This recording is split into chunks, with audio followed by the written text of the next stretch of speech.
I think we're in the golden era of Leica photography. All this history, all the years of great cameras, and I think this is actually the pinnacle of what Leica's all about. Let me explain. So first off, let me clarify.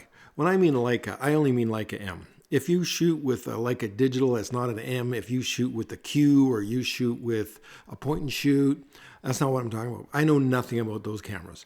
So I have nothing to say about those cameras. They're probably fantastic, but I've never used one.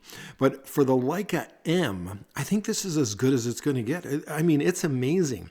It's amazing the choices we have as Leica photographers.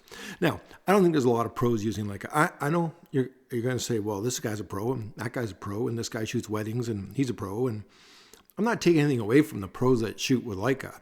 I'm just saying it's generally not a lot of pros. Probably more pros are using Nikon and Canon. We can safely say that, I would say. So let me go back in history a little bit and sort of tell you my weird Leica story. So I worked at a newspaper. This would be like 84, somewhere around there. 84, I worked at a newspaper for photographers. And we had an intern come from the college. And this intern, whose name I can't even remember, it was that long ago, he had an M3. And I had heard of Leica. The only photographer I knew at the time who shot Leica was a portrait photographer in Ottawa named Karsh, because I had applied for a job there the year before and he had mentioned that he had a Leica Flex. So, and that's an SLR, not a rangefinder. I don't know how much he used it. I don't see Karsh as a big 35 mil guy, but anyways, he said he had a Leica Flex. Now, this co-op student, this intern, comes to our newspaper, and he's got this M3. And I'd never really played with one before, and I kind of played around with it, and I thought, hey, the build quality was great. And he said the user experience was great, and that the lenses were great. Well, I kind of knew the lenses were great because of the history. But anyways, he had this M3, and I thought, you know what, I'm gonna try to pick up one of these Leicas. So I started to look into it. Now, the M4P was kind of the current camera then, and they started a promo where you got a free light meter that sat on top, a little sit-on-top light meter made by Leica. They were throwing that in if you bought the camera as a promotion. So I started to look at the M4P, and then poof, the M6 comes out with the light meter built in. I guess that's why they were clearing out the M4Ps. Anyways, I thought this is the one for me. I'm going to buy an M6. I'm going to save up and buy it. It would be probably 10 or 12 weeks of total pay to pay for one, for what I was making at the time, maybe more. Now, I found a used lens. I bought the worst lens you could possibly buy. I bought a 90 f2. If you shoot with a rangefinder, you will realize that the 90 is not useless, but certainly if you had one lens, you wouldn't want the 90, but that's what I had. I didn't have a camera. I just had the 90. And then I found a camera body. It was an M6, brand new, at Fairview Photo in Brantford, and that was $2,100. And I went and I bought this black M6, my very first one, and I had a 90mm lens. Now, shortly, I bought another camera, and I bought, a 50 and a 35 and a 28 and a 21. I had kind of had a system going with my, my regular SLR system at the newspaper. Now, here's something interesting, how popular they were back in the day. I know, like everybody was using them. You hear about all these guys now who were using them. You didn't see it. You didn't see it in the day. I worked at a newspaper. We had 4 photographers, but we were a chain of papers. And the newspaper paid the insurance on our cameras. We were unionized, and they paid the insurance. And there was, I think, 104 photographers in the company. And they all submitted their list for the insurance. I had the only Leicas in there. Now, there might have been guys who didn't list their Leicas, who weren't using them for work. Maybe they just had some old collector. I don't know. No one ever talked about it. But I had the only Leicas in the company of 104 professional full-time photographers. So they weren't super popular.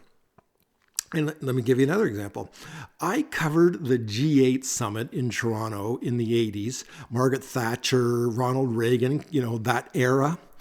And I went there, and there were hundreds of photographers, and I was the only guy with M6. I was the only guy with a Leica M camera.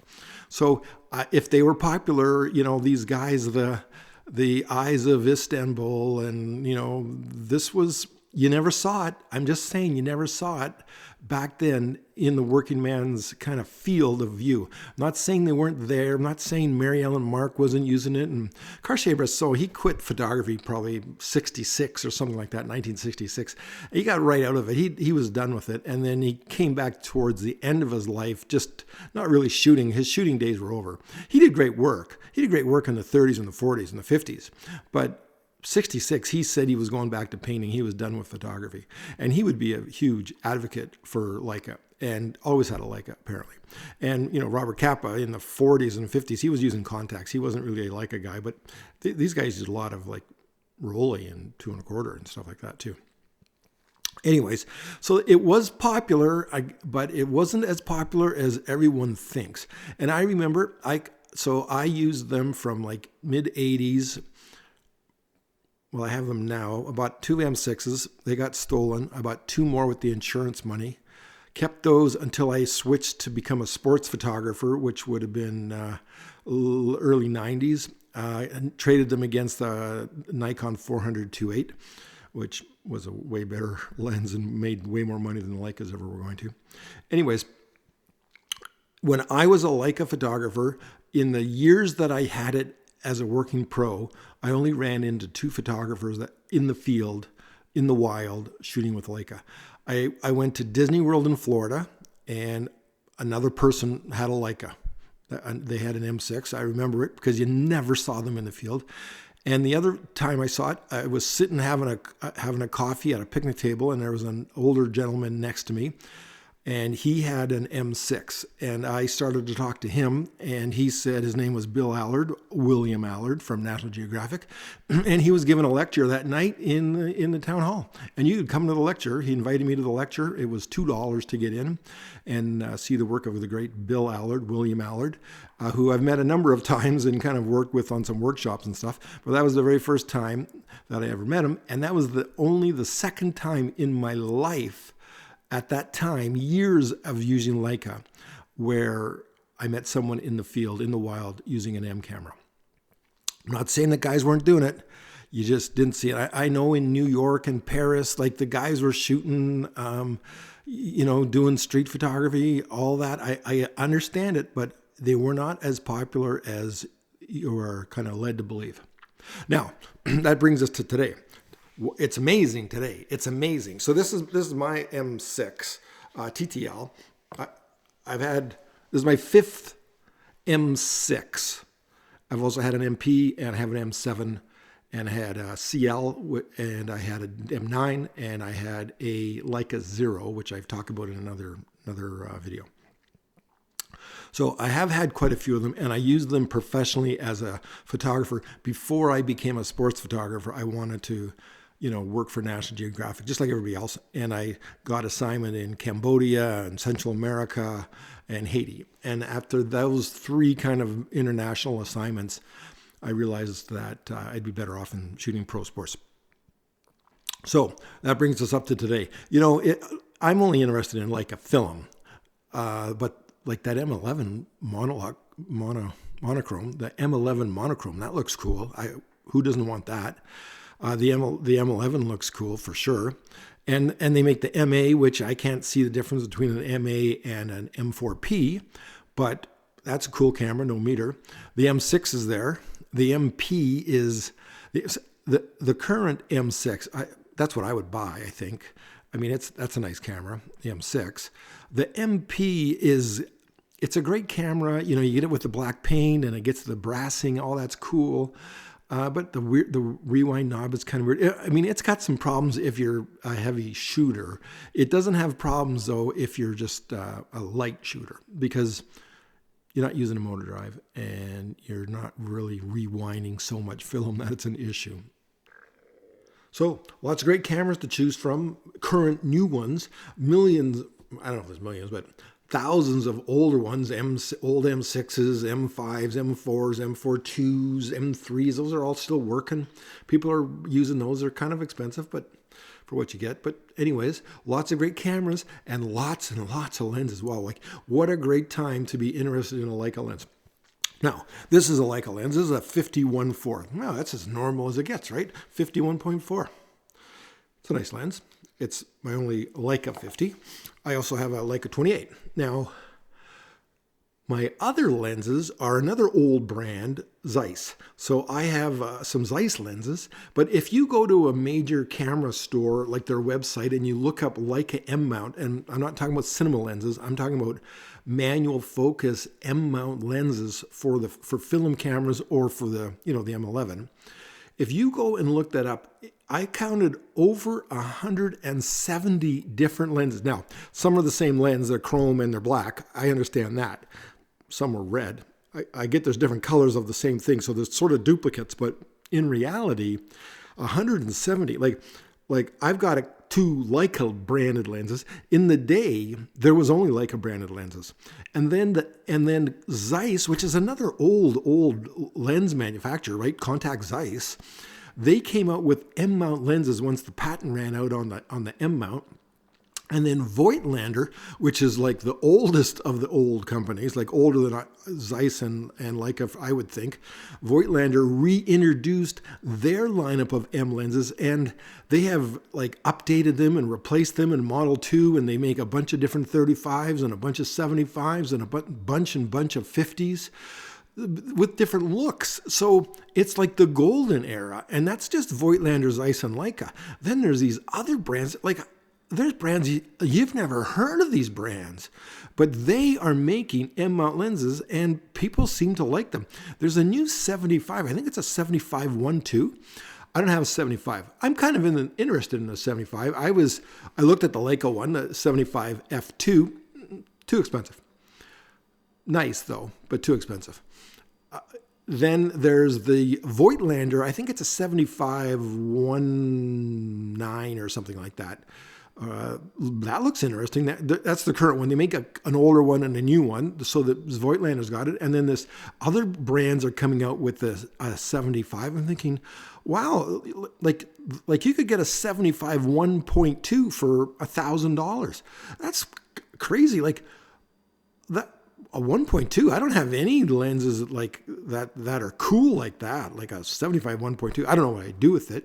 I mean, if you were outside on a sunny day with Panatomic or Pan F, if you're outside on a sunny day with Pan F at 1,000th of a second, which is the highest shutter speed I have, I'd be at 2.8 in the sun. So when would I possibly use a lens wide open like that? I don't know, but I'm sure people do. Portraits, I guess, which I don't use all the rangefinder for portraits too much. Anyways, 75 1.2, like fantastic. So many lenses, over 160 at the one store of M mount lenses. It has never been so good. That is like there's every brand you've heard of, every brand you've never heard of making M mount lenses.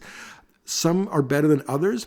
I'm probably guessing that the Leica ones, the new Apo 35f2, I heard it's scary good. The 50 Apo, scary good.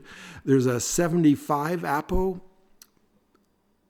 amazing. The new 35 1.2 Noctilux, I'm sure it's wonderful. These Noctilux lenses, from Leica, a 50.9. Now, they used to make a 51.1, which they reissued it. This is the golden era. They reissued it saying, basically, it's got the same look as the old one. Well, the old one wasn't sharp. It wasn't sharp wide open. It had the Leica glow, which if it was a Nikon, you would say it was out of focus or it was unsharp. But because it's Leica, it's got the glow. Shoot it wide open, it's got the glow. Yeah, okay, sure. I guess it's glowy. It's glowy. But so much choice, and other brands making crazy fast lenses, and other brands making lenses with an old school look, single coated in case you want a little more glare in your photos, which I don't want more glare in my photos, but you might. And they make that. Whatever you want now for Leica, and I'm only interested in the film. I know that all of these have come out because of, the M9, the M10, the M11. I get it. I understand it's all about the digital because the world is digital. But if you are a film photographer, this is the heyday. This is the golden days. Yeah, there were a lot of photographers using them back in the day, but you never saw them in the field. I'm not saying they weren't there. I guess I wasn't hanging out on the right street corners in New York or Paris or wherever. When I met photographers, everybody had Nikon or Canon back then. I remember I took a workshop with David Burnett. This would be maybe 84, 85, maybe 84.